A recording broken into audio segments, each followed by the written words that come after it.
Hello everyone. अब हम लोग देखेंगे Coulomb's law in factorial format. ठीक है, तो होता क्या है देखिएगा। मैंने बताया था कि ये Q1 कोई चार्ज है, पॉइंट चार्ज, ये Q2 कोई पॉइंट चार्ज है। कूलम्स लॉ किसके लिए अप्लाई होता है? पॉइंट चार्जेस के लिए। तो ये Q1 है, ये Q2 है, दोनों के बीच में फोर्स होगा। तो वो फोर्स कितना होगा? K Q1 into Q2 upon R square into R cap. R cap क्या है? Unit vector along the line joining Q1 और Q2, यानी कि वो लाइन जो Q1 और Q2 को ज्वाइन कर रहा है उसी डायरेक्शन में, उसी को ये इंडिकेट कर रहा है। आर कैप इसको क्या बोलते हैं? Unit vector. ठीक है, जहाँ पे के का मान मैंने क्या बताया था? In vacuum or air 1/4πε0 which is 9 into 10⁹ newton metre square पर कूलम्ब स्क्वायर। अब साइलेंट उसको बोलते हैं परमिटिविटी ऑफ फ्री स्पेस। उसका वैल्यू कितना होता है? 8.85 into 10⁻12 coulomb square by newton metre square. एक और टर्म होता है अपसाइलेन, यानी कि जब हम लोग मीडियम में बात करेंगे, यानी कि दोनों चार्ज को अभी तो हवा में रखे हुए थे, अब ले जाएंगे पानी में या तेल में, कहीं और किसी और मीडियम में, तब क्या होगा? तब यहाँ पे अपसाइलेन नॉट के जगह पे आ जाता है अपसाइलेन। ठीक है, अब देखिए अपसाइलेन क्या होता है। तो अपसाइलेन बोलते हैं एब्सोल्यूट परमिटिविटी ऑफ मीडियम, कि जो मीडियम होगा उसका परमिटिविटी कितना होगा, और उस मीडियम का रिलेटिव परमिटिविटी। रिलेटिव मतलब क्या होता है? In comparison to something. तो यहाँ पे किससे कंपेयर कर रहे हैं? एयर से। ठीक है, तो अपसाइलेन आर का वैल्यू कितना हो जाता है? वो क्या होता है? Relative permittivity. और epsilon by epsilon naught is equal to epsilon R, और जो अपसाइलेन आर होता है that is unitless and dimensionless. ठीक है, अपसाइलेन आर का वैल्यू 1 और इन्फिनिटी के बीच में कुछ भी हो सकता है। आप ऐसे समझिए, आप एफर्ट लगाते हैं, आप ज़मीन पे दौड़ते हैं तो बहुत तेज़ दौड़ते हैं, लंबा दूरी तय कर पाते हैं। आप उतना ही एफर्ट जब पानी में लगाते हैं तो क्या आप उतना तेज़ दौड़ पाते हैं? नहीं, क्योंकि पानी के अंदर पानी आपको रोकता है। ठीक है, तो दोनों चार्ज जब हवा में था तब ये अपना फोर्स इस पे लगा रहा था और उसका रिजल्टेंट भी मिल रहा था। जब इस सिस्टम को पानी में ले जाएंगे तो भी ये उस पर उतना ही फोर्स लगाएगा, लेकिन इस पर नेट फोर्स डिफ़र कर जाएगा। क्यों? क्योंकि पानी का मॉलिक्यूल भी इस पर फोर्स लगाएगा। क्यों भाई? क्योंकि पानी में क्या होता है? H2O जानते हैं हम लोग, उसमें क्या होता है? Hydrogen, oxygen, hydrogen. ठीक है, अब था बहुत केमिस्ट्री अब जानते होंगे। तो इस पर क्या होता है? Minus delta, negative partial charge. इस पर क्या होता है?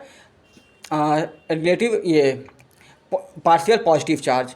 तो ये सब भी इस पर फोर्स लगाने लगता है, जिसके कारण इस पे लगने वाला फोर्स कुछ कम हो जाता है। ठीक है ना, यानी कि ये ऐसा नहीं है कि ये इस पर कम फोर्स लगा रहा है। ये पहले भी 20 लगा रहा था मान लीजिए, तो पानी में भी 20 लगाएगा, लेकिन अब वो फोर्स कितना आएगा? 1/4πε0 into epsilon R, Q1 into Q2 by R square R cap. Got it?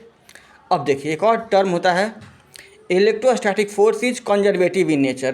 Conservative का मतलब क्या होता है? कंजर्वेटिव का मतलब होता है कि किसी फोर्स के कारण अगर काम हो रहा है तो वो वर्क डन पाथ पे डिपेंड नहीं करे, बस किस पे डिपेंड करे? इनिशियल पोजीशन और फाइनल पोजीशन। यानी कि अगर इलेक्ट्रोस्टैटिक फोर्स के कारण मान लीजिए कोई चार्ज पार्टिकल इस पाथ के अलॉन्ग जाए, इस पाथ के अलॉन्ग जाए या इस पाथ के अलॉन्ग जाए, वो इस पाथ के अलॉन्ग जाए, इस पाथ के अलॉन्ग जाए या इस पाथ के अलॉन्ग जाए, जो नेट वर्क डन होगा that is independent of path, वो हर पाथ के लिए सेम वर्क होगा। अगर एक क्लोज लूप में हम लोग निकालते हैं वर्क डन तो क्या होगा? जीरो। कुछ फोर्सेज होते हैं जो कि नॉन कंजर्वेटिव होते हैं, लाइक फ्रिक्शनल फोर्स। उसमें केवल इनिशियल पोजीशन या फाइनल पोजीशन पे डिपेंड नहीं करता है वर्क डन। किस पे करता है depend? Along the path taken, कि किस पाथ से गया है।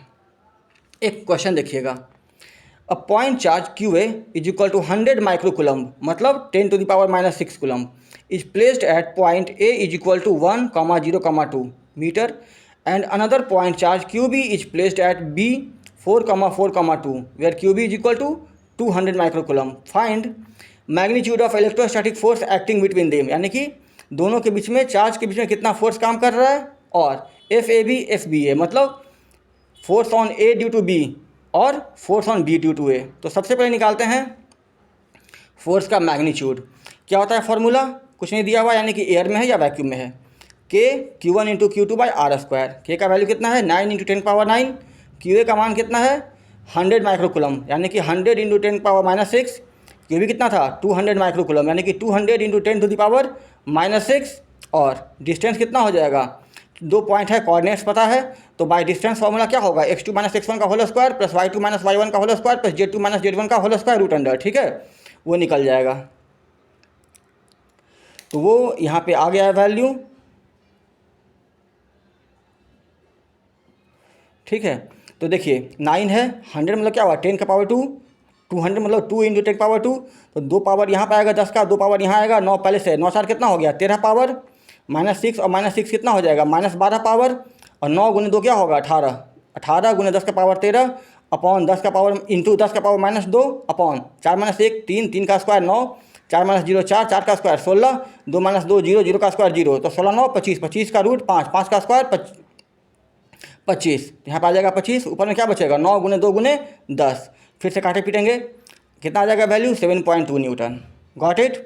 अब हमको निकालना है force on A due to B. अब समझिए, एक चीज़ मैं बताना चाहूँगा, यूनिट वेक्टर क्या होता है।